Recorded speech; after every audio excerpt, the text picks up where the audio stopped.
ఏ food తింటే cancer వస్తుంది అని డౌట్ మీకు కూడా ఉందా? అయితే ఈ వీడియో మీకోసమే. నేను మీ doctor Ishant Ayinapuri, consultant surgical oncologist and robotic surgeon. Processed meat, smoked food, red meat, bacon, excess sugar rich diets, spoiled peanuts, వీటన్నిటి వల్ల క్యాన్సర్ వచ్చే అవకాశం చాలా ఎక్కువ ఉంటుందండి. ప్రాసెస్డ్ మీట్ లేదా ప్రిజర్వ్డ్ మీట్ లో నైట్రైట్స్ మన బాడీలోకి ఎంటర్ అయిన తర్వాత నైట్రోసమైన్స్ గా కన్వర్ట్ అవుతుంది. అది మన డిఎన్ఏని డ్యామేజ్ చేస్తుంది. అలాగే డీప్ ఫ్రైడ్ ఫుడ్స్, ఒక ఆయిల్ ని పద్దగా అందులోనే వేయించి రీయూజ్ చేసే ఆయిల్ వల్ల మన బాడీలో క్రానిక్ ఇన్ఫ్లమేషన్ వస్తుందండి. ఆ క్రానిక్ ఇన్ఫ్లమేషన్ కూడా క్యాన్సర్ తయారవడానికి one of the main reason అండి. Next red meat. ఈ రెడ్ మీట్ లో ఏంటంటే మన బాడీ ఆ ఫ్యాట్ ని కట్ డౌన్ చేయడం కోసం విపరీతంగా పసరను రిలీజ్ చేస్తుంది, బైల్ అంటాం దాన్ని. దాని వల్ల ఏమవుతుందంటే మన పేగులకి అది మోర్ ఇరిటెంట్ అన్నమాట. అదే క్యాన్సర్ కింద, కోలాన్ క్యాన్సర్ కింద కన్వర్ట్ అయ్యే ఛాన్సెస్ ఉంటుంది. అండ్ రీసెంట్ గా బేకన్ కూడా కార్సినోజన్ 1 కింద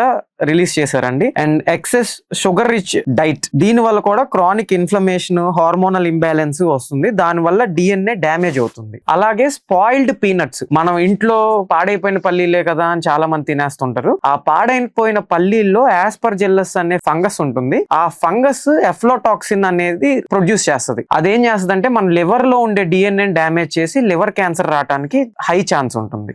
eating healthy food can prevent cancer.